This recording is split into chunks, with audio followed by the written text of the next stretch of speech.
do sound bites over there. Bring it out. That's right. Let's go. All right, man. All right.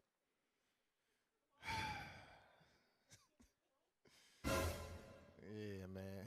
All right, man. We back another Tuesday night. Listen, it's looking kind of light in here. You know what I'm saying? You know, it is what it is. You know what I'm saying? I don't know what Offside Zed said to y'all last night. You know what I'm saying? I mean, last Tuesday.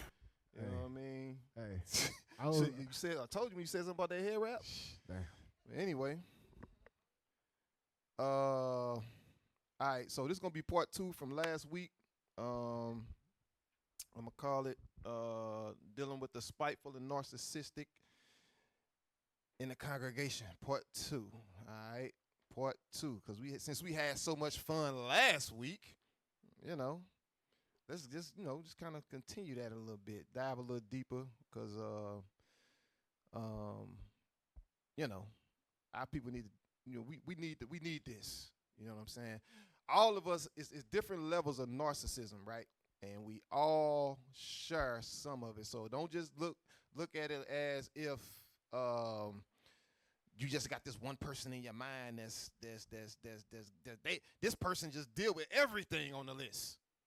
Yeah, you deal with some of them too, though. So we're going to kind of give me, let me see what I'm going to do, how I want to do this. Give me, just start at Romans 15, verse 4. Well, like I said, there's different levels of narcissism. You understand what I'm saying? And we're going to touch some things first before we get into it. And we're going to go through the scriptures a little more than I did last time, to kind of back up some of the statements, all right? Read that. The book of Romans, chapter 15, verse 4. Let's go. For whatsoever things were written aforetime were written for our learning, that we, through patience and comfort of the scriptures, might have hope. So we're supposed to find comfort in these scriptures when you're dealing with a narcissist. You understand what I'm saying? Or somebody that's, being spiteful or whatever. But give me that in Romans chapter 12 and verse 2. Romans chapter 12 and verse 2.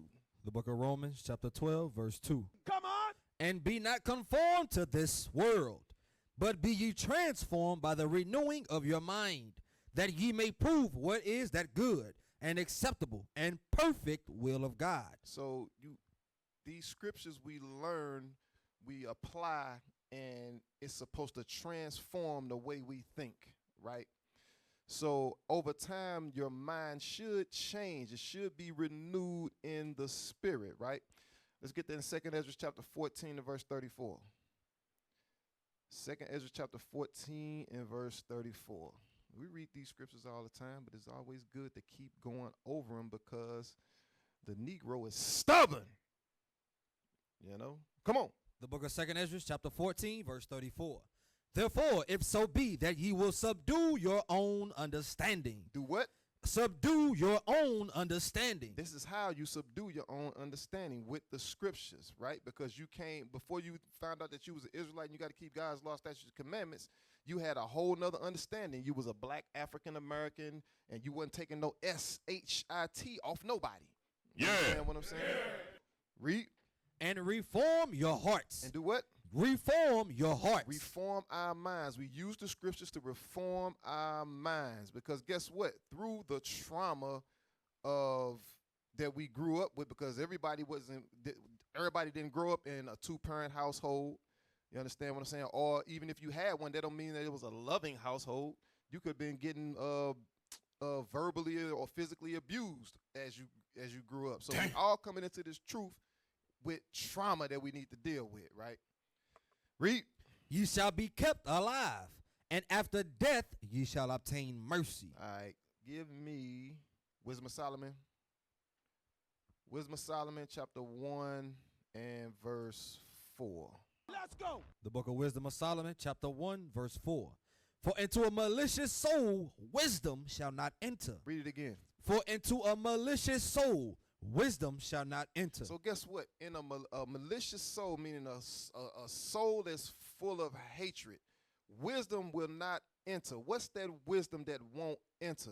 Give me that in, what's that? 2 Corinthians 10 and 4. No, 1 Corinthians 1:24. That's what I want. The book of 1 Corinthians, chapter 1 and verse 24. Come on. But unto them which are called, both Jews and Greeks, Christ, the power of God and the wisdom of God. And the what? The wisdom of God. Okay, Christ is the wisdom of God, if you didn't know. Go back to Wisdom of Solomon 1 and verse 4. Come on.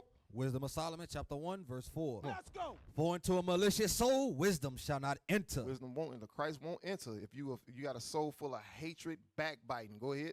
Nor dwell in the body that is subject unto sin. Because guess what? That's a sinful soul. Christ can't dwell there, right? What are some of the things that reside? What are some of the characteristics or the attributes that reside inside of a soul that's malicious? Mark 7. The book of Mark, chapter 7 and verse 21. Come on, you know what I want. For from within, out of the heart of men, proceed evil thoughts, adulteries, fornication, murders, thefts, covetousness, wickedness, deceit, lasciviousness, an evil eye, blasphemy, pride, foolishness. All these evil things come from within and defile the man. So guess what? If you dealing with any of these attributes or characteristics that Christ laid out, because Christ said we all dealing with it because that's what's inside our mind, right? We need the scriptures. That's a malicious soul that needs healing from the scriptures. Go back to Wisdom of Solomon. Wisdom of Solomon chapter 1 and read verse 4 again. Wisdom of Solomon, chapter 1, verse 4. Let's go. For into a malicious soul wisdom shall not enter. So we just read all the things that we need to work on. Go ahead. Nor dwell in the body that is subject unto sin. Or dwell in the body that's subject to sin. Read. For the Holy Spirit of discipline will flee deceit. The Holy Spirit of what? Discipline will flee deceit. You see that? God's discipline suppresses all of those thoughts that you have, and so you don't turn those thoughts into actions. So that's why you have to constantly listen to classes. That's why you got to constantly read 4 chapters a day, because the word of God has to suppress that. You understand what I'm saying? Because we came into this truth dealing with trauma, dealing with all kind of things that a lot of us don't even speak about. You don't even feel comfortable speaking about some of the things that you've been through. You understand what I'm saying? So guess what? You got to constantly be refreshed when you read the scriptures. That's why the scripture, we read Romans 15:4 say the scriptures are to comfort us. When we learned that some of the greatest of our people went through some of the things we went through. You understand? And they came through it. All right? Okay. Now give me the article. No. Give me Ephesians 4 and 23. Let's get that first. Y'all can jump in whenever. The book of Ephesians, chapter 4 and verse 23. Let's go. And be renewed in the spirit of your mind. The what? And be renewed in the spirit of your mind. The spirit of your mind. Like the scriptures say in 1 Peter, I believe, 1, we have to gird up the loins of our mind. How do we do that? By studying, reading our 4 chapters a day. You understand what I'm saying?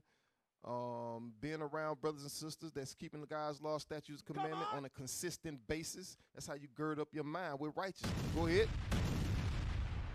And that ye put on the new man. The what? The new man. The new man exists in the scriptures. The new woman exists in the scriptures. You're not going to find that new woman nowhere else but the scriptures. Yeah. You have to be applying what's written here. Go ahead. Which after God is created in righteousness. It's created in what? In righteousness. Righteousness is found in the scriptures. That's the only place. Go ahead. And true holiness. Read.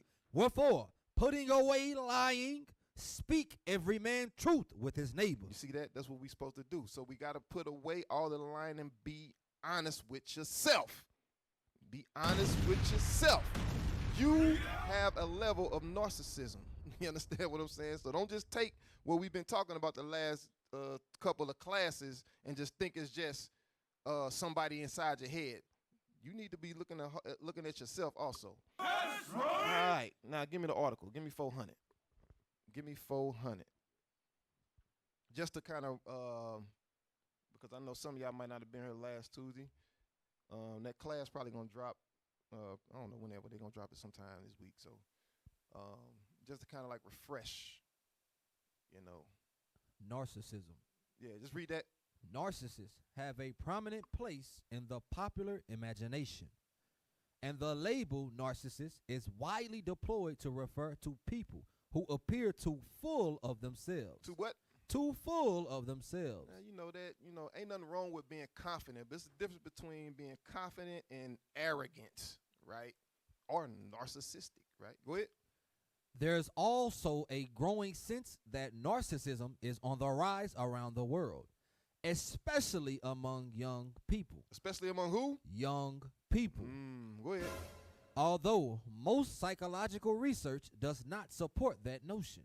Come on. Well, we know it's true because we talk to these people. You know what I'm saying? For us to read the scripture to tell you Christ is black and you like, nah, man, color don't matter. That's a level of narcissism right there. You know what I'm saying? When you ain't never read that, but you just gonna say it don't. Anyway, common sense is gone. But keep reading. Narcissism is properly viewed on a spectrum. The trait is normally distributed in the population, with most people scoring near the middle and a few at either extreme.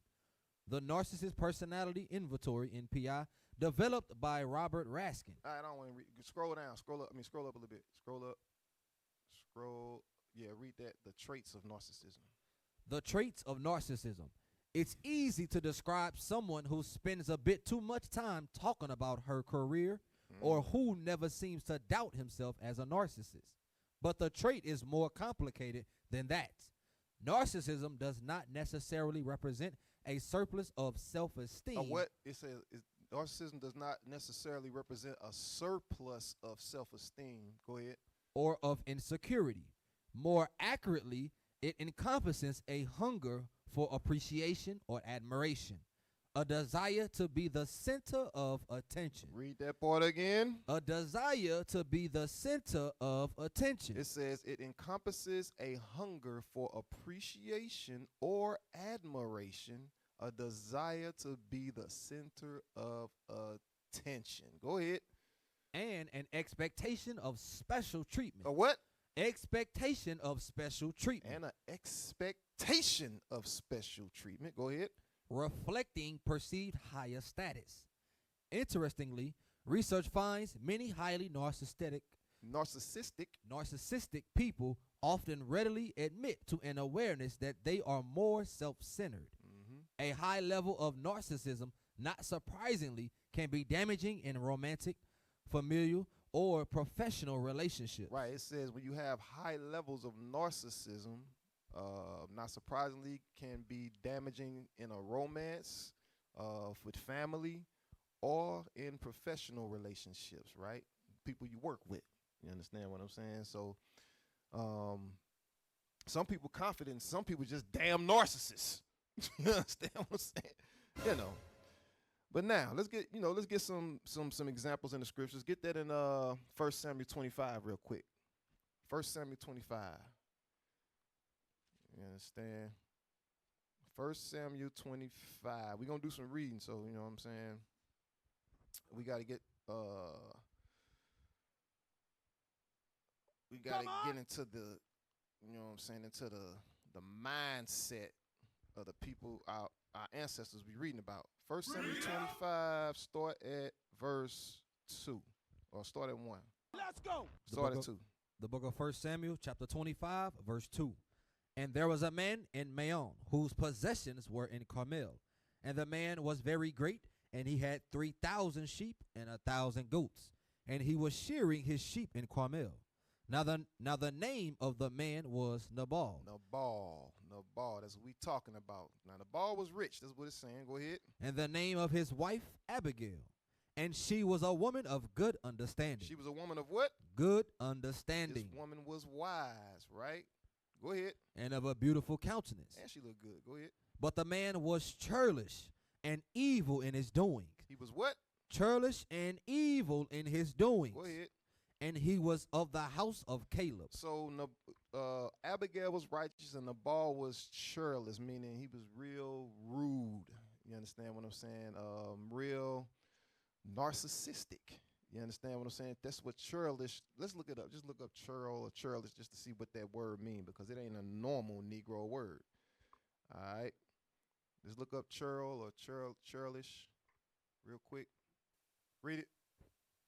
Churlish is an adjective meaning rude, surly, or boorish. It describes someone who is unfriendly, impolite, or difficult to work with. Scroll down. Let's get some more on that. There's some heavy stuff right there that the Lord is telling us. Get the meaning right there. Rude and Meaning rude and unfriendly, difficult to deal with, ungracious, peasant-like. Scroll back up. Scroll back up. Right there. Read where it say rude and unfriendly. Read all of that. Read the sentence up under it. Rude and unfriendly. Churlish describes someone who is deliberately unkind or discourteous. See that? They are deliberately doing it. Meaning they don't have to be like that. They choosing to be like that. And it's always for a reason. It ain't just for nothing. Read difficult to deal with. Difficult to deal with. It can also imply that someone is difficult to work with or manage due to their surly or uncooperative nature. Don't never want to deliberately uncooperative. Go ahead. Ungracious. Churlish suggests a lack of good manners and a tendency to be unhelpful or uncooperative. Right. All right. That's all I wanted on that. And that's now we know what the Lord meant about Nabal when he said he was churlish, right? Let's go back to 1 Samuel chapter 25 and read we're going to start back at verse 3. Come on. Let's go. 1 Samuel chapter 25, verse 3. Now the name of the man was Nabal, and the name of his wife Abigail, and she was a woman of good understanding, and of a beautiful countenance, but the man was churlish, and evil in his doings, and he was of the house of Caleb. Read. And David heard in the wilderness that Nabal did share his sheep. And David sent out 10 young men, and David said unto the young men, Get you up to Carmel, and go to Nabal, and greet him in my name. You see that? So David knew about Nabal. You understand what I'm saying? He was like, yo, they sharing the sheep up there. Y'all go up there, holler at them real quick. Go ahead. And thus shall ye say to him that liveth in prosperity, Peace be both to thee, and peace to be to thine house, and peace be unto all that thou hast. And now I have heard that thou hast shearers. Now thy shepherds which were with us, we hurt them not. Neither was there aught missing unto them all the while they were in Carmel. Come on. Ask thy young men, and they will show thee. Wherefore let the young men find favor in thine eyes, for we come in a good day. Give, I pray thee, whatsoever cometh to thine hand unto thy servants and to thy son David.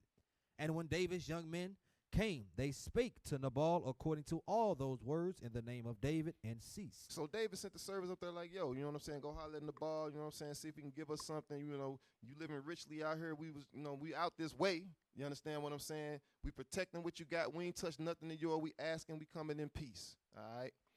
We see that you have abundance. All right. Read. And Nabal answered David's servants and said, Who is David? He said, what? Who is David? See, look at the ball. He has absolutely no reason to be upset or mad at all. He got a beautiful wife. You know what I'm saying? She's righteous. He rich. You understand what I'm saying? The servants look happy. You understand what I'm saying? But it was something that he wanted, right? Read it again. And Nabal answered David's servants and said, Who is David? Now, everybody know who David is. But this dude, like, who is David? I'm the man over here. You understand what I'm saying? Read. And who is the son of Jesse? Who is the son of Jesse? So you know who David is, because you know who his father is. You understand what I'm saying? Go ahead. There be many servants nowadays that break away every man from his master. Like everybody claiming to be somebody nowadays. Come on. Shall I then take my bread and my water? So I take my bread and my water. Go ahead. And my flesh that I have killed for my shearers, and give it unto men, whom I know not whence they be. I don't know who that is. I don't know who y'all is. Who is y'all? Who is y'all? This is how you know. This is us today. You know what I'm saying? This is us today. Who is this nigga? That's what he's saying. Who is this nigga right here? David. Who is that? Who that? Who? Go ahead. So David's young men turned their way and went again and came and told him all those sayings. So this response was totally uncalled for from Nabal, because we just read how David sent the men to go ask for water and food. You understand what I'm saying? We know you got it. You understand what I'm saying? Matter of fact, we was out here protecting what you had. You know what I'm saying? We made sure, you know what I'm saying, we wasn't rude with your service. We seen y'all out here assuring the sheep and all that. We see, you know what I mean? We just asking for a little something, you know what I mean? But Nabal like, psst, you gotta get yours, I gotta get mine. You know, that might be too y'all. I'm too old for y'all, man. Yeah. Anyway, Come on. go ahead, read. And David said unto his men, Gird ye on every man his sword. And they girded on every man his sword. And David also girded on his sword. And there went up after David about 400 men, and 200 abode by the stuff. Now, since you want to respond like that, who is David? David like, all right, let me show you who I am then. Since you don't know who I am, I'm going to show you. Go ahead. But one of the young men told Abigail, Nabal's wife, saying, Behold, David sent messengers out of the wilderness to salute our master. And he railed on them. He did what? Railed on them. Now, it's always somebody that's in their right mind. Even when you're dealing with somebody that's a narcissist, it's always somebody around that know what's really going on with this person. You understand what I'm saying? So so this is this person right here. Read that verse again. But one of the young men told Abigail, Nabal's wife, saying, Behold, David sent messengers out of the wilderness to salute our master, and he railed on them. So look, David came in peace. They was calm, they was courteous, and Nabal just went clean off on them men for nothing. Go ahead. But the men were very good unto us. The men were what? Very good unto us. Right. And we were not hurt, neither missed we anything, as long as we were conversant with them when we were in the fields. They were a wall unto us both night and day, all the while we were with them keeping the sheep. You see that? Because guess what? Matter of fact, since they was out there, they protected them. You understand what I'm saying? That's what it was. Go ahead. Now therefore, know and consider what thou wilt do. For evil is determined against our master, and against all his household. For he is such a son of Belial, that a man cannot speak to him. Because he got the damn devil on him. Everybody know you can't, when he get in his mood, he ain't listening to nobody. You understand what I'm saying? You the only one, Abigail, that can maybe say something to him. You understand what I'm saying? So he wasn't coming to Abigail for Nabal's sake. He was coming to Abigail because she was a good person. See if she could do something about it. Nabal can't be reasoned with. He the man. You know what I'm saying? He churlish. You understand what I'm saying? Go ahead. Then Abigail made haste and took 200 loaves and 2 bottles of wine, and 5 sheep ready dressed, and 5 measures of parched corn, and 100 clusters of raisins, and 200 cakes of figs, and laid them on asses. So what Abigail do? She immediately started doing something about it because she knew her husband got down like that. He definitely did that. She didn't question. Well, you sure you sure he didn't make a mistake or they did? And she immediately knew that Nabal was guilty of this. Go ahead. And she said unto her servants, Go on before me. Behold, I come after you. But she told not her husband Nabal. And it was so, as she rode on the ass, that she came down by the covert on the hill. And behold, David and his men came down against her, and she met them. Now David had said, Surely in vain have I kept all that is this fellow hath in the wilderness, so that nothing was missed of all that pertained unto him. Okay, I didn't want to read all of that. But the point is, Nabal, he had wealth. You understand? He had service. He had a beautiful wife. He had no reason to be this rude and narcissistic toward David. But what he didn't have was David's fame, and that's what he was envious of. That's why he was like, "Who is David?" You know what I'm saying? Tomorrow you got everything you want except that. You envious of who David is. You understand what I'm saying? It's always something a narcissist want. Right. I like that. What you were saying about he couldn't acknowledge that somebody was in his presence that was better than him. Right. And that's typically the behavior of a narcissistic person. They can't see the gift in others.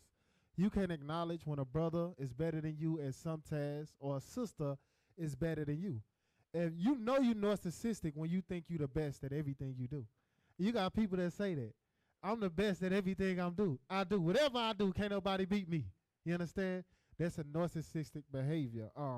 But I like the point what it was saying. His wife was a woman of understanding. Like when she had understanding, because she understood when the ball did that, she already seen the outcome of what was gonna happen. That's why she rolled like that. She knew because how her husband is, and that problem can be fixed. She knew eventually one day his time was coming. So when she seen that, guess what? She already prepared herself. She already knew what was going down because she was a woman of understanding. You know what some sisters do? They try to fix everything right away. You can't fix every problem. And a woman of understanding know that. That's facts. You understand what I'm saying? So when you in situations, when you're dealing with certain people in a situation, sometimes you just can't fix it. You just got to let it play out. A narcissistic person. You got to let it play out. You got to let it play out. All right. Now, you know, that's a hard thing for sisters.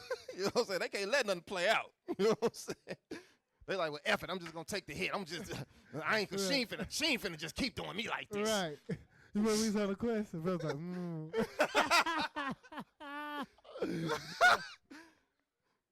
Yeah, that was crazy. All right. Give me 2 Samuel chapter 6 and verse 12. 2 Samuel chapter 6 and verse 12. All right. Because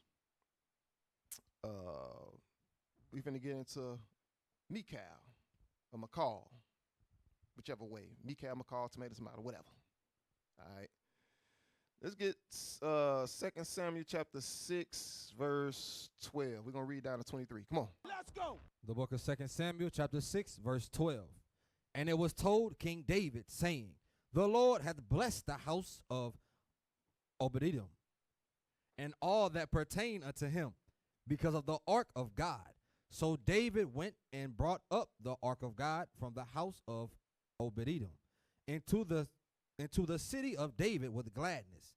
And it was so that when they that bare the ark of the Lord had gone 6 paces, he sacrificed oxen and fatlings, and David danced before the Lord with all his might. And David was girded with a linen ephod. So David and all the house of Israel brought up the ark of the Lord with shouting and with the sound of the trumpet. Mm-hmm. And as the ark of the Lord came into the city of David, Michal, Saul's daughter, looked through a window and saw King David leaping and dancing before the Lord. And she despised him in her heart. She what? Despised him in her heart. You got sisters like that. They hate to see they Lord happy without them. You know what I'm saying? You got those, you got situations like that. They ain't never just trying to make him or happy that he's happy. You know what I'm saying? Why we can't be happy at the same damn time? You know what I'm saying? Why you can't be happy that I'm happy? Why we always what? Read. And they brought in the ark of the Lord and set it in his place in the midst of the tabernacle that David had offered burnt offerings and peace offerings before the Lord. And as soon as David had made an end of offering, burnt offering, and peace offerings, he blessed the people in the name of the Lord of hosts. And he dealt among all the people, even among the whole multitude of Israel, as well to the women as men, to every one a cake of bread, and a good piece of flesh, and a flagon of wine.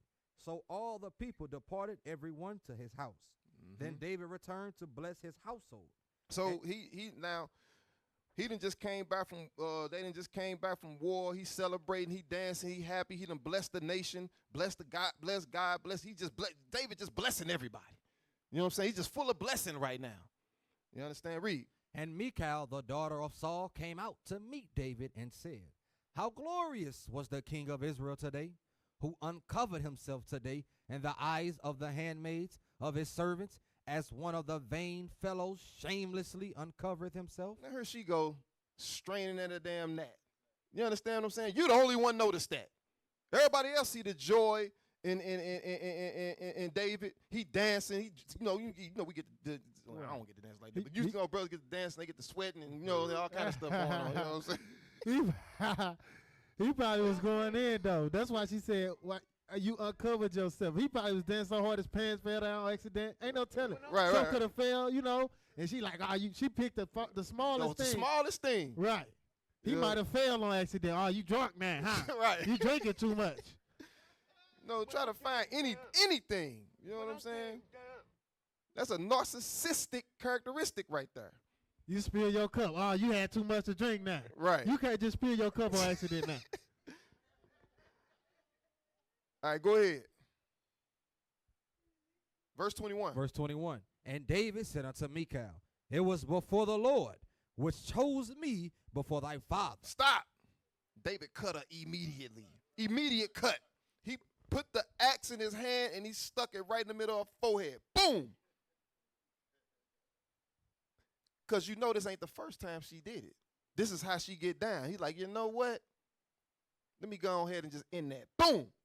Read it again. And David said unto Micah, it was before the Lord which chose me before thy father, and before all his house, to appoint me ruler over the people. He says, so since you want to go there, I'm better than your daddy. Come on. Hey, because they're so heavy because you know what they do. They try to hide the fact why they really mad. Right. And he seen right through that. Yes. Then he was straight for the throat. What's wrong with you? Nothing. We ain't He finna know talk why about she it. was We ain't mad. finna talk about it. You understand what I'm saying? We just finna kill it right now. I'm better than your daddy. Now what? Read. God said it. Go ahead, read. Therefore, will I play before the Lord, Now I'm gonna do what I want to do. I'm the king. Go ahead. and I will yet be more vile than thus, and will be base in mine own sight. And since you want to talk, you know what I'm saying? I'm in a good mood, and you want to talk, try to pull me out of that. I'm gonna stoop down to your level for a hot second. Go ahead. And of the maid servants which thou hast spoken of them shall I be had in honor. I'm gonna be around the ones that honor me as king. You understand? Go ahead. Therefore, Michal, the daughter of Saul, had no child until the day of her death. And that's one of the highest honors you can have. How you here it is, you married to King David. You could possibly have kids from King David. Come on. You understand what I'm saying? But you can't, you got so much hatred and bitterness inside of you. You understand what I'm saying? That you done messed that all up. And now everybody remember you for what you did. That's how you remember. The highest calling other than a wife is children, right? For a woman. You understand what I'm saying? But and you was already a wife, and now you was finna have children by King David. But you messed that up because you couldn't control your narcissism. Go ahead, you got something? She forgot who the hell she was talking to. She forgot. But he reminded her quick. Damn. He reminded her quick. You don't know what you're talking about. All right. Go ahead, you got something? Go ahead. Yeah, Ecclesiastes 7:26. Come on. You know, it's the narcissistic behavior, right? You see that a lot in the scriptures, you know, when people stepping out of their place. You understand? That's narcissism. You understand? When people step outside their rank, step outside their order, all they have to do with narcissism. You can't respect a man above you because you're a narcissist. Read that. Ecclesiastes, The book of Sirach 7, right? Sirach 7:29. My bad. In the Apocrypha. Read it. Sirach. It go hand in hand. Read it. Come on. Sirach chapter 7 and verse 29. Come on. Fear the Lord with all thy soul, And what? and reverence his priests. You see that? When you can reverence the priest or the man of God, it's because you fear the Lord. Ain't no fear of the Lord there when you can't reverence. You should reverence him because you fear God. Facts. Come on. That's why you should reverence him.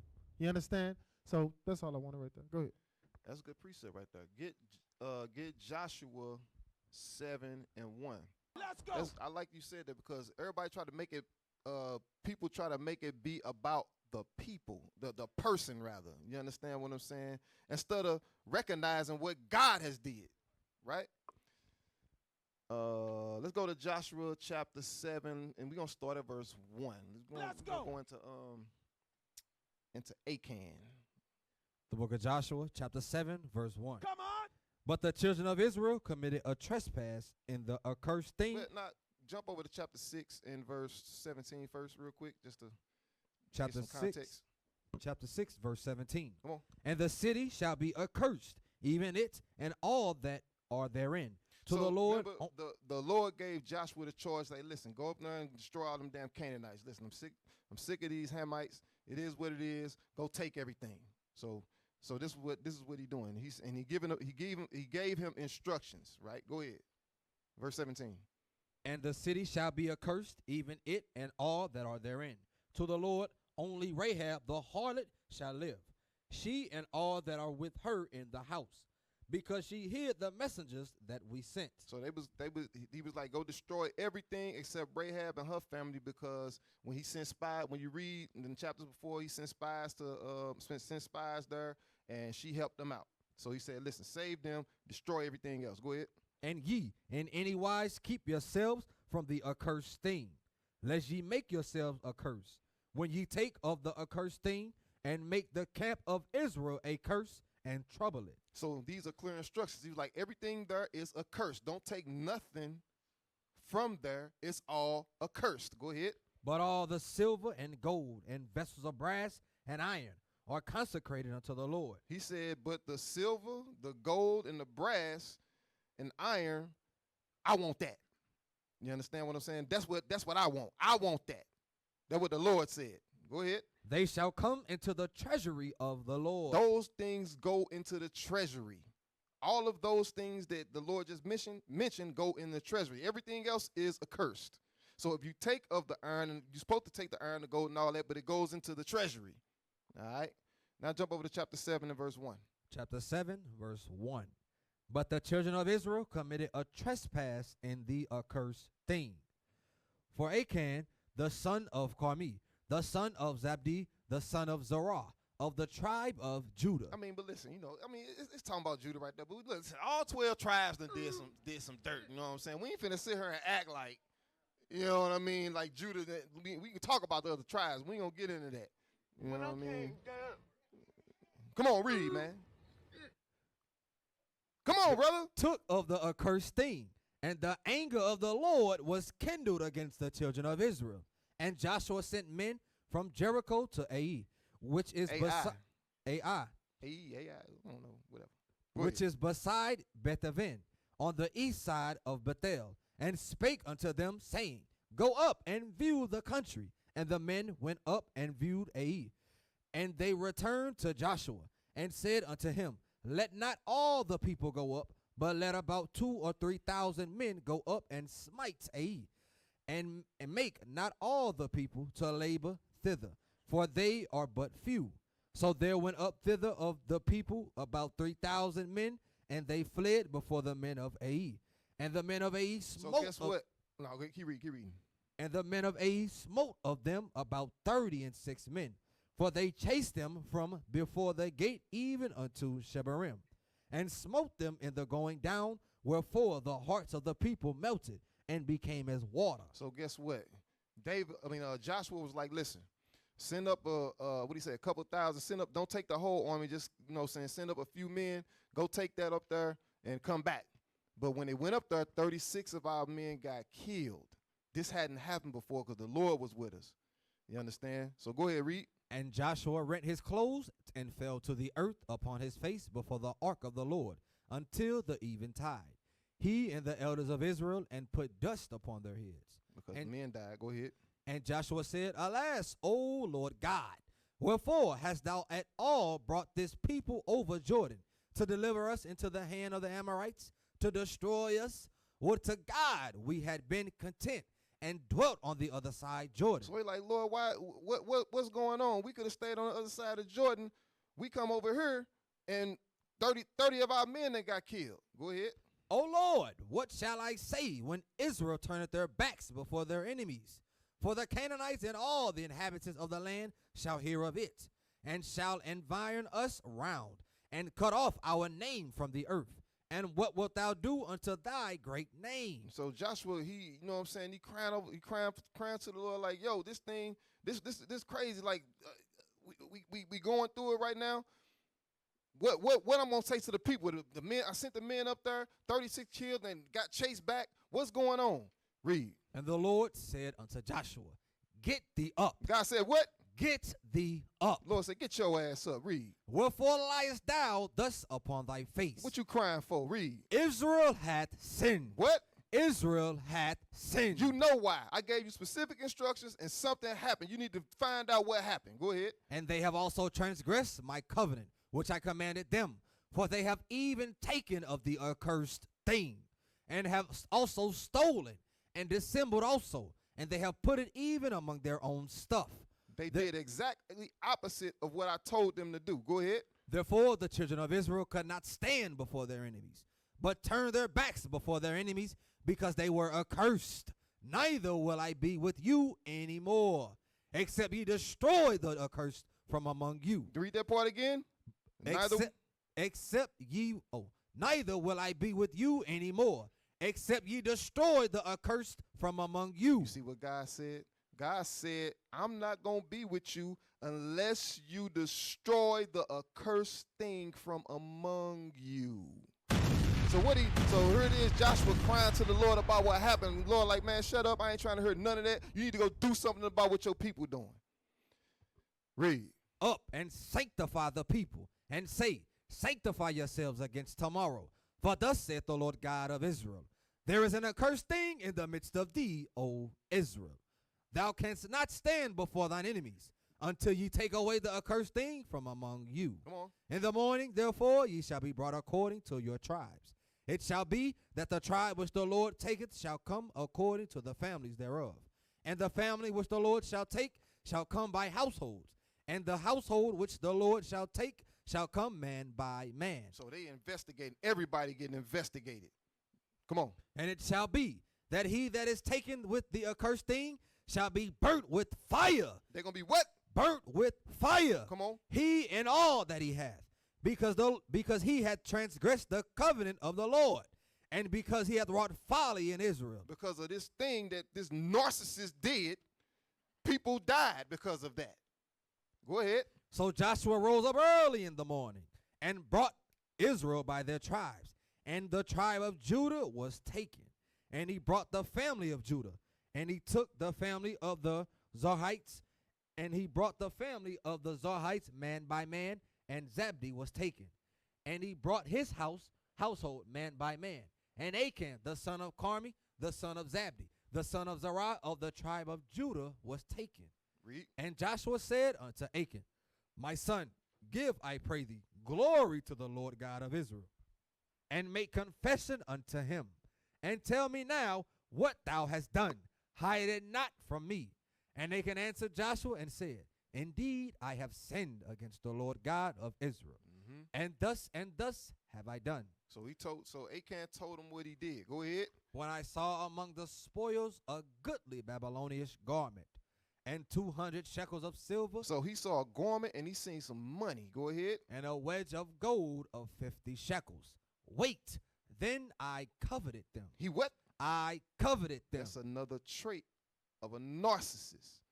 They want something that don't belong to them, because the Lord already said, everything you looking at, that's me. That's mine. That's going in the treasury. He said, nah, I wanted that. And he took it. Go ahead. And took them, and behold, they are hid in the earth in the midst of my tent, and the silver under it. So Joshua sent messengers, and they ran unto the tent. And behold, it was hid in his tent, and the silver under it. And they took them out of the midst of the tent, and brought them unto Joshua and unto the children of Israel, and laid them out before the Lord. And Joshua and all Israel with him took Achan the son of Zerah, and the silver, and the garment, and the wedge of gold, and his sons, and his daughters, and his oxen, and his asses, and his sheep, and his tents, and all that he had. And they brought them unto the valley of Achor. Stop. Read the verse again. See, we got to get the full, the fullness thereof of what just happened.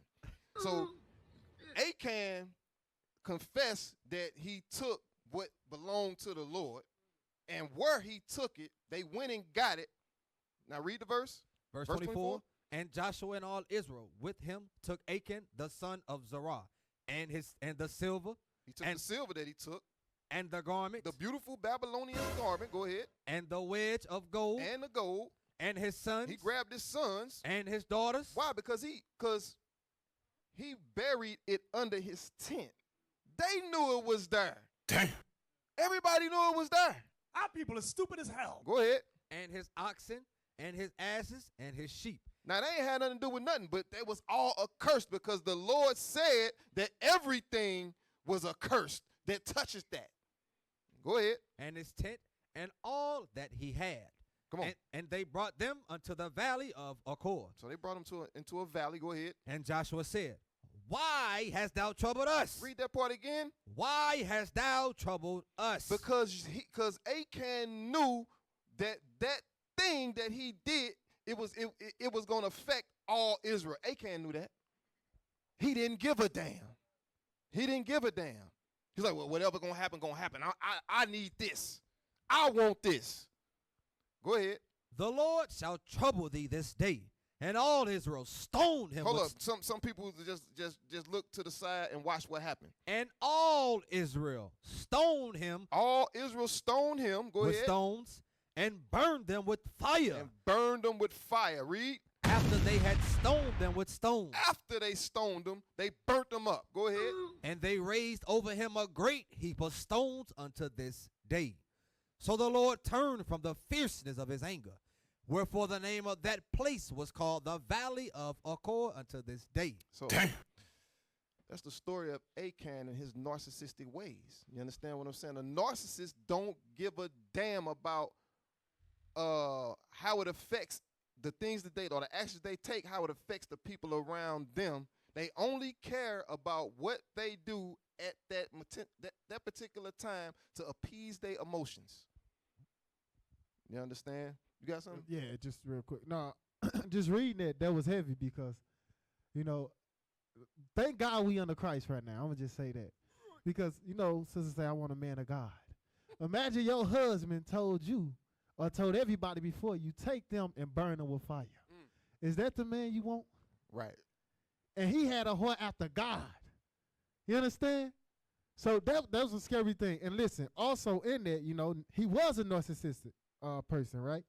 But understand this, even though Joshua confessed, guess what? That wasn't good enough. Achan confessed. Achan confessed, I'm sorry. Right. That wasn't good enough. There is consequences for your actions. And a narcissistic person don't think about the consequences. You understand, of their actions. They just doing everything. Maybe because they got away with it, right? Right. Well, he thought he had to die because he caused 36 people to die. Exactly. You know what I'm saying? Because he wanted some money and a garment. Exactly. All right. That was that, man. I'm sorry, y'all. All right. Say it on the mic, bro. He said, "Oh, I'm gonna kill him with this." Right. He literally killed him with that. You know what I'm saying? And he got killed. That's crazy. All right. So let's get into some more some more characteristics of the narcissist. Come on, give me that in Romans chapter 1. Romans chapter 1, we're gonna start at 28. Romans chapter 1, verse 28. Come on. The book of Romans, chapter 1 and verse 28. Come on. And even as they did not like to retain God in their knowledge. You see that? A lot of us don't like to retain God in our knowledge, meaning we know better, but we really don't do better. Right? Go ahead. God gave them over to a reprobate mind. He gave them over to what? A reprobate mind. A reprobate mind, meaning you're void of understanding. You don't understand that the actions you take can affect the people around you. You understand? Because you caught up in your covetousness. You caught up in your hatred. You caught up in your envy. You understand? Read. To do those things which are not convenient. Come on. Being filled with all unrighteousness. And before you know it, you fill with all unrighteousness. Go ahead. Fornication, wickedness, covetousness. Covetousness. Go ahead. Maliciousness. Uh-huh. Full of envy. Full of envy. Go ahead. Murder. Because you hate your brother or your sister. Go ahead. Debate. Always trying to debate something. Always being what's the word? Contentious. Yeah, that's the word I'm looking for. Always being contentious. Go ahead. Deceit. Deceiving brothers and sisters. Go ahead. Malignity. Come on. Whisperers. Mm-hmm. Backbiters. Haters of God. When you display those attributes, you hate God. Go ahead. Despiteful. Proud. Proud. Can't nobody tell you nothing. boasters, Always trying to put yourself over people, showing off what you got. Go ahead. inventors of evil things. That's going into manipulating situations. Go ahead. Disobedient to parents. And some of these kids bad as hell. They disobedient. They a lie. They some good liars. Some of these kids are real good liars. Go ahead. Without understanding, covenant breakers. Always breaking a covenant. You understand what I'm saying? Meaning you'll agree to something, and then at the last minute, you change your mind. And you don't just do it one time. You just got a whole history of this. A whole history of inconveniencing people. Go ahead. Without natural affection, implacable, unmerciful. Hold up, implacable. Look that up. I don't know what that means. I forgot. In my other Bible, I got, you know what I'm saying, I got a newer Bible. I don't know what that word means. That's not a normal Negro word anyway. What the hell is this? I hate when they do that. Okay, it says unable to be placarded. Man, get the hell out of here, man. Come on. Read the similar words. Similar, unappeasable, Unappeasable. unforgiving, unsparing, Go ahead. inexorable, Come on. intransigent, adamant, unswerving, unyielding, Man, go to some words that we understand, man. You just gonna keep reading all them damn words you don't even know them. Uncompromisable. Those words, man.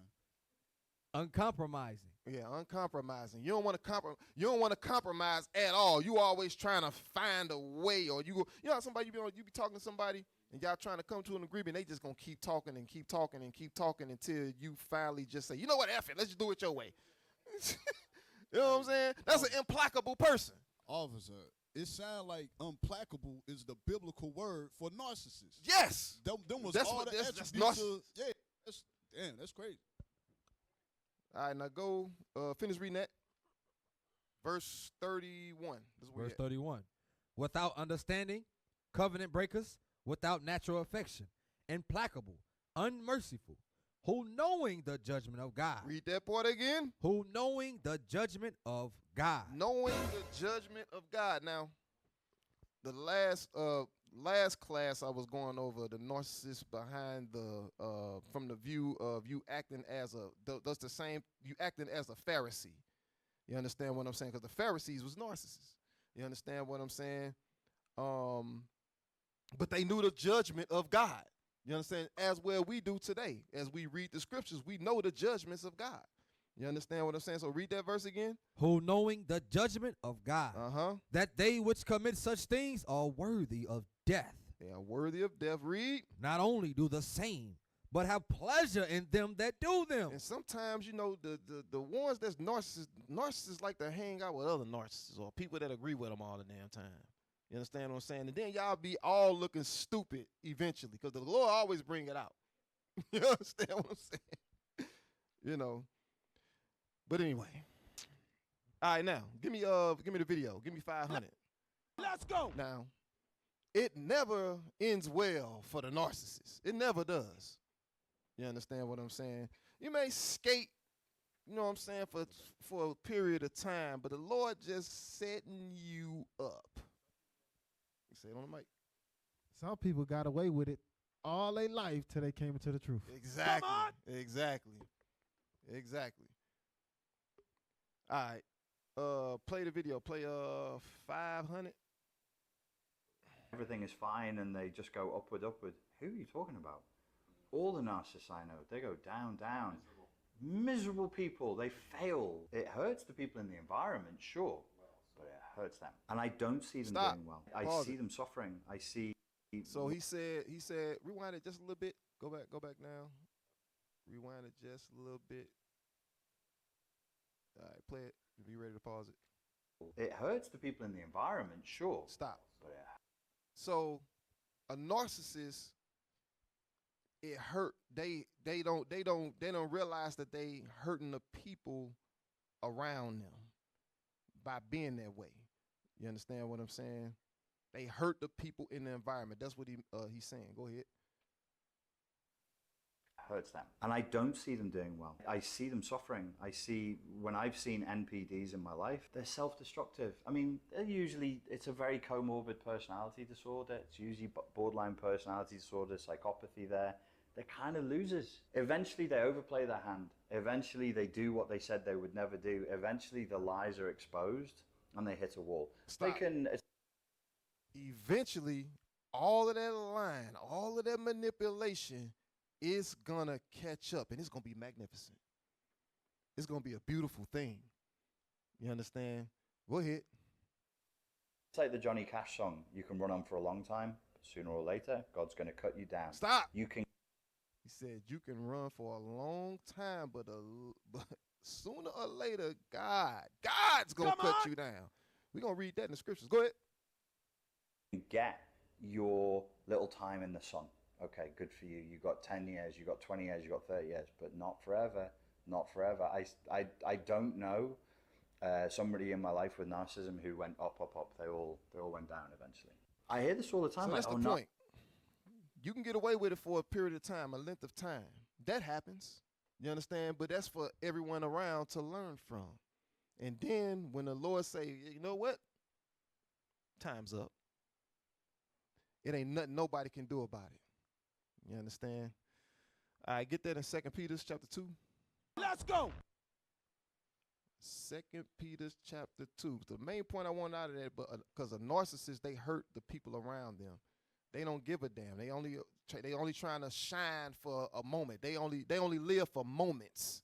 They not worried about the end of a thing or how this is affecting everybody, just how they look or how they feel in the moment, right? 2 Peter chapter 2 and verse 9. Come on. 2 Peter chapter 2, verse 9. Going into more traits of a narcissist. Go ahead. The Lord knoweth how to deliver the godly out of temptations, and to reserve the unjust until the day of judgment to be punished. And to reserve the unjust until the day of judgment to be punished. Go ahead. But chiefly them that walk after the flesh and the lust of uncleanness, and despise government. The trait of a narcissist, they gonna what? Despise government. They gonna hate leadership. They gonna hate to be told what to do. They gonna be in the back always talking against what's going on in leadership, in corners, and you listening to them. Bring it out. This is the main identifying marker. You dealing with a narcissist. Go ahead. Presumptuous are they. They presumptuous, self-willed. That's what that means. Self-willed. Go ahead. Self-willed. They are not afraid to speak evil of dignities. You see that? They are unafraid to speak evil of their leaders. Go ahead. Damn. Whereas angels, which are great in power and might, bring not railing accusation against them before the Lord. Come on. But these are natural brute beasts, made to be taken and destroyed. Speak evil of the things that they understand not. And a lot of times they don't even understand what's really going on why decisions are being made, but they just deliberately being what's the word? I'm trying to use the words that was used up there. They deliberately being uncompromising. Come on. And shall utterly perish in their own corruption. They're going to perish in their own corruption. Go ahead. And shall receive the reward of unrighteousness. They're going to do what? Receive the reward of unrighteousness. Come on. As they that counted pleasure to riot in the daytime. Spots they are and blemishes, sporting themselves with their own deceivings, while they feast with you. While they do what? While they feast with you. You see that? They keeping the ceremonial laws with you and talking evil about leadership and things like that in the corner. Damn. Or on the phone in secret chats they got. You understand? Go ahead. Hey, it said they be sporting themselves in their own, read that part again? It's in verse 13. Sporting themselves with their own deceivings. Right. It's a sport to them. Like it's like they get a kick out of trying to outwit and you know what I'm saying? Like or think they doing that. Yeah, thinking they outwitting people or thinking they outsmarting people. You know what I'm saying? It's like a sport to them. They trying to be, you know what I'm saying? And the whole time, The Lord setting them up. Yeah, the Lord setting them up, and spiritual men see through that. You know what I'm saying? Just because it's not being sped, like the officers bringing out, sometimes you just gotta let stuff play out. People, you know what I'm saying? You try to warn them, you know what I'm saying? Because here we hold each other accountable, right? And you gonna point out certain things about brothers and sisters, and like you pointing out these attributes when you see these things in brothers, but they don't see it because they narcissists. And it's the sport to them. Man, you just hating on me. Yeah, you know what I'm saying? So eventually, you know, and the whole time you telling them you see these things, but they still think they outsmarting you. Like, that's a narcissist. And it's gonna be to their own destruction. Right. Verse 14. Verse 14.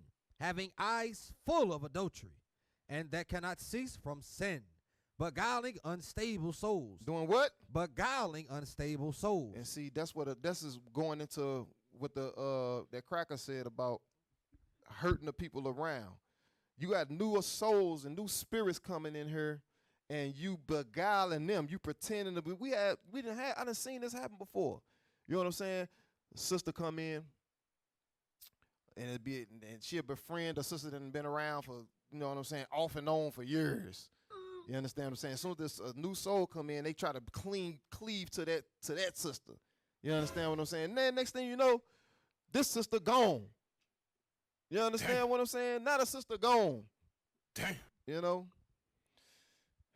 They trying to, the sister that's been around and inconsistent for years, trying to cleave to the newer souls and trying to act like something she not. You understand what I'm saying? Y'all know what I'm talking about.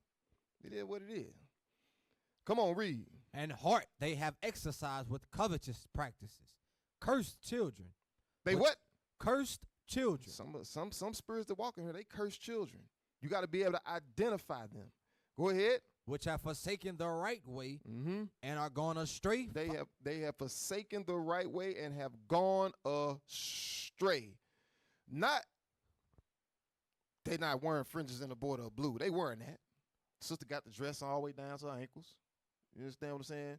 They come in and they ain't eating pork or none of that. But the civil law, they just don't apply that at all. That's what he mean by going astray. You're not applying the scriptures. You're a narcissist. Anytime something goes against how you feel, you start manipulating. You start lying, deceiving. You start displaying all of these attributes that we reading right here. All right. Go to Jude chapter 10. These are the spots in the feast, the narcissists. Yeah, they don't feel like they ever wrong. They always the victim. They ain't never wrong. They Always a victim. It's crazy. And they just get, and when you call them out on it, they just keep talking and thinking you finna change your mind. Like it's not happening. You understand what I'm saying? It may work on some, but it don't work on the prophets. You understand what I'm saying? Anyway, Jude chapter 10. Jude verse 10. Yeah, Jude verse 10. Come on. The book of Jude, verse 10. But these speak evil of those things which they know not. But what they know naturally as brute beasts, and those things they corrupt themselves. Now we know it's going into the Pharisees or whatever. But go ahead, read. Woe unto them, for they have gone in the way of Cain. They have gone in the way of Cain. Cain killed his brother. Cain hated his brother.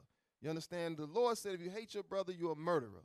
So they've gone in the way of Cain. Go ahead. And ran greedily after the error of Balaam for reward. Mm-hmm. And perished in the gainsaying of Korah. You know about Korah. You read about Korah in Numbers chapter 16, how they all came up against Moses because they thought that they was better than Moses, basically. Go ahead, read. These are spots in your feast of charity. Read it again. These are spots in your feast of charity. These narcissists are spots in the feast. You have to learn how to identify them. You understand what I'm saying? You only see them on the Sabbath. They come in late. All the time. They consistently coming in late. They always trying to correct you about something. You understand what I'm saying? Because you just came in maybe a year ago, 6 months ago. They always trying to look you up and down and try to find something wrong with you. They trying to usurp authority over you. You understand what I'm saying? You know, I'm just throwing these things out there. You know what I'm saying? It says spots. I'll say this, even with the brothers, right? Earlier you were saying, it said they speak evil of things they understand not. One thing they don't understand is order. Facts. Because they've been in a Christian church, and in church you can do what the hell you want to do. Listen, they've been coming to the Sabbath for years, and they still wearing black. Brothers ain't trying to get no rank, just coming, playing church. Go ahead. Hey, you got to say it in the mic. But you said it in the mic if you're going to say something. Oh, bad. I said they ain't. A lot of these brothers ain't even wearing black. They in plain clothes. They've been in plain clothes since day one. Been here 4, 5, 6, 7 years. Right. You know Now, just to make the point real quick, like you got to read between the line, like we was talking about order, right? How come everybody in here, you know the boots we wear, right? I'm sorry. Go ahead. Hey, John, but Bring it out. Read between the lines. If you notice all the leadership wearing the same boots, why can't you get the same boots? And then you know what's crazy? The brother gonna ask you why you got those boots on. You know what you gonna say? I ain't gotta wear those boots. That ain't no order. It ain't no. Is that? Yeah. Dang. Hey, Where the scripture at? Exactly. That's the North. And the same thing with the sisters. You see all the sisters dressed alike, and you know that one sister gonna come to her and ask her about why she got that on. She gonna say the same thing. You ain't gotta wear that. Right. You ain't gotta wear that particular dress that Exactly. you see that they told us to get off original royalty. You can get this one. Right. You understand what I'm saying? They kind of use that. They setting up that triangulation that we went over last week. You understand what I'm saying? They done suggested something different with these two, so now it justifies them doing the same thing. You understand what I'm saying? Ain't no commandment in the Bible say I gotta go to camp 101. Yeah. Nah, a brother really said that. You know what I'm saying? A brother really said ain't no commandment in the Bible saying that you gotta go to camp 101. Because when you, as Our people are men, stupid as right? hell. When you come in this truth, you expected to do something. You know what I'm saying? You expected to put the bricks in. You ain't supposed to just be taking up no seat in here. Just coming in like officers bringing out some brothers you only see on the Sabbath. They come in late. This, you know what I'm saying? And a brother in his mind, and sisters, a brother in his mind will be in his head. Ain't no commandment saying I gotta do camp 101. You know what I'm saying? Men of valor and stuff like that. But the kingdom cometh not by observation. So it is a commandment. You know what I'm saying? Hey. Leadership set it up is a commandment now. No, keep reading on that. Verse You got 12. some?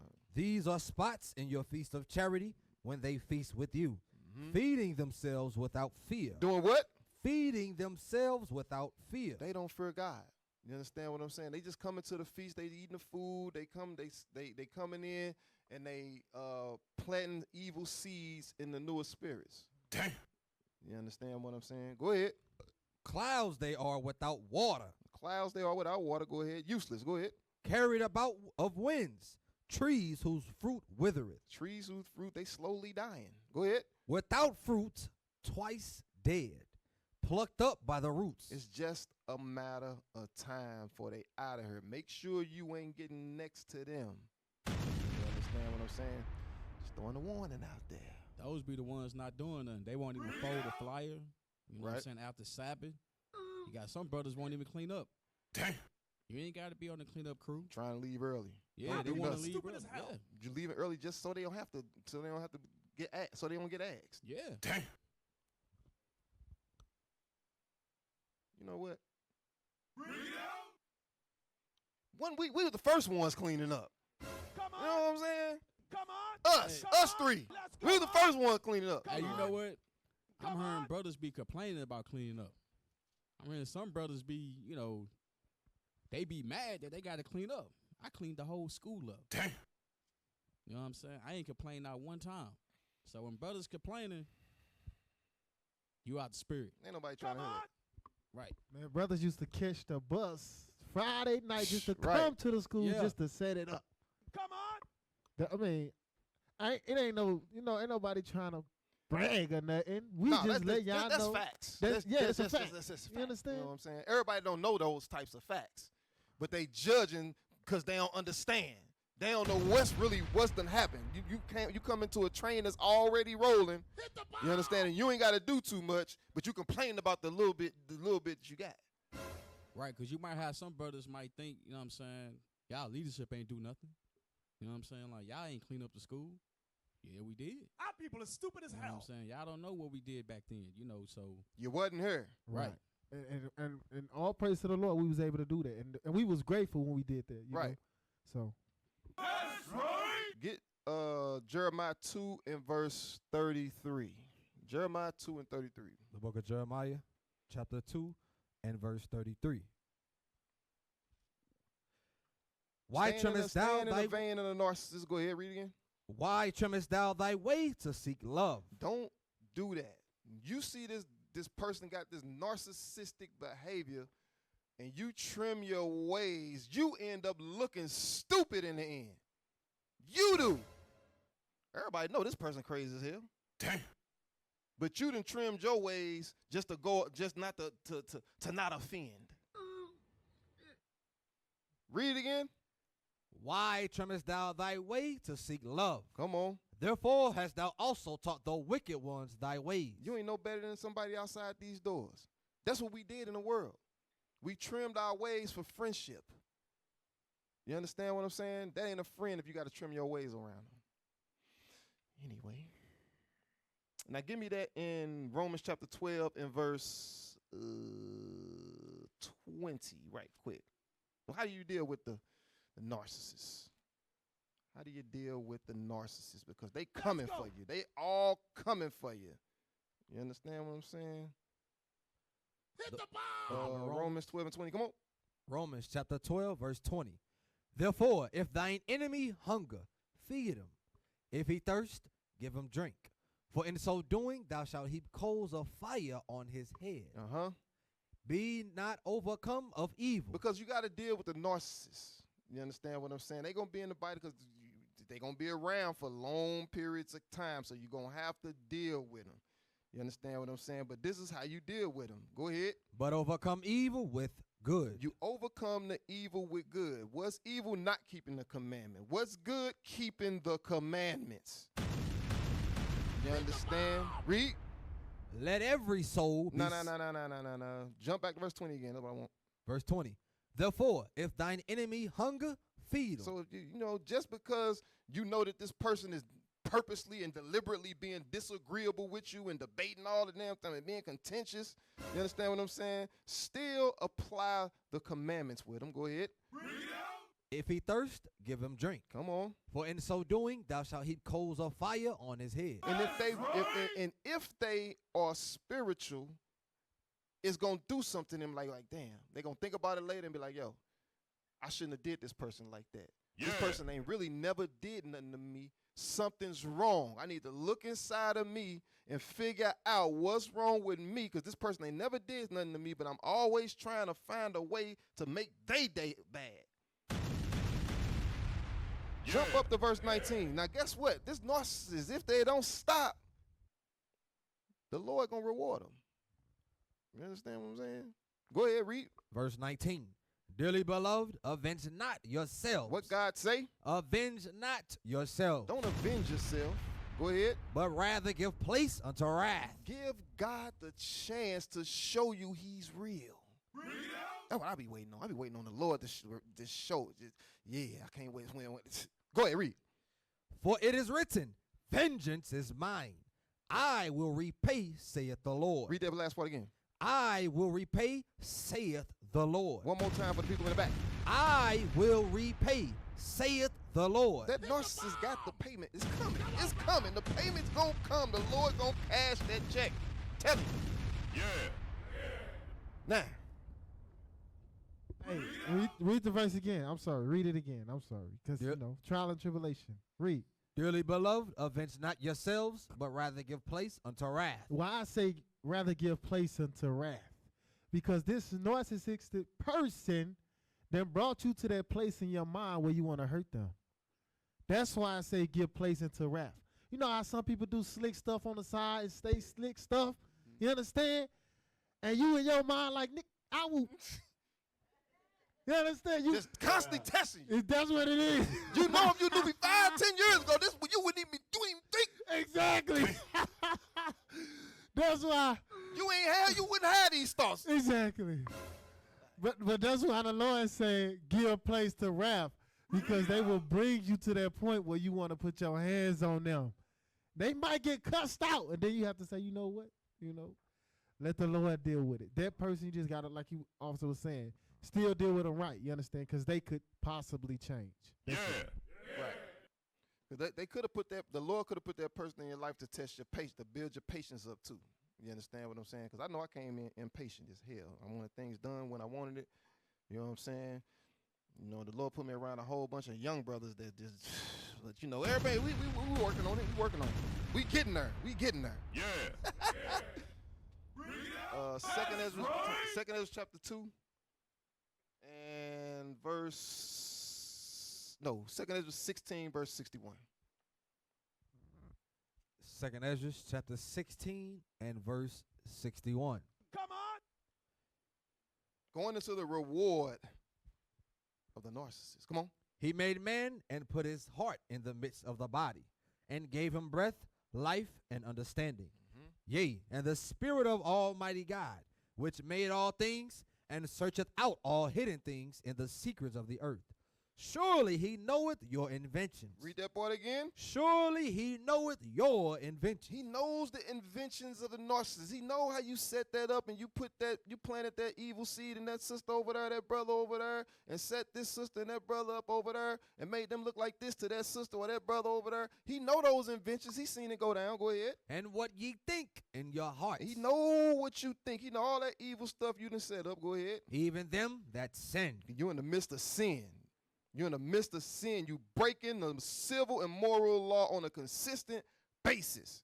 Go ahead. And would hide their sins. You see that? Read. Therefore hath the Lord exactly searched out all your works. He did what? Exactly searched out all your works. Hey, it's getting noted. Go ahead. And he will put you all to shame. He gonna do what? Will put you all to shame. Guess what? That shame coming. The shame is coming. That's what he letting the narcissist know. The shame is coming. Yeah. Go ahead. And when your sins are brought forth. When your sins are brought forth. You shall be ashamed before men. Uh-huh. And your own sins shall be your accusers in that day. And it ain't going to be nothing you can do about it. Yeah. You understand? It's going to be displayed before all. The Lord going to make it look magnificent. Everybody going to be like, damn. Damn. All right. Get Hebrews chapter 2 and verse 1. I think I'm going to end it right there. Hebrews chapter 2 and verse 1. Lord's will, y'all got something out of that. Lord's will, y'all got something out of that. Come on. The book of Hebrews chapter 2 verse 1. Therefore we ought to give the more earnest heed to the things which we have heard, lest at any time we should let them slip. So, Lord's will, don't nobody let that slip. Shalom. Sons of God! We're going to take this city. We're going to take the kingdom. We're going to rule them hard. This is war! This is war! This is war! I'm here for the win, well, to get it again. The Lord call it taking the kingdom. Want what's mine? Taking my time, turning and taking your freedom. Risen from the ashes, after the lashes, calling a beautiful tragedy. We've been on the brink of insanity. It's the end of your days, our calamity. Adding in, grab a friend for the finale. Curtain call on a heathen. We want forever and a day. Why would the pastor lie and say it's your season? Drop a bomb on them, Hiroshima. Drop a bomb on them cause they need it. Scrub it down, planet need a cleaning.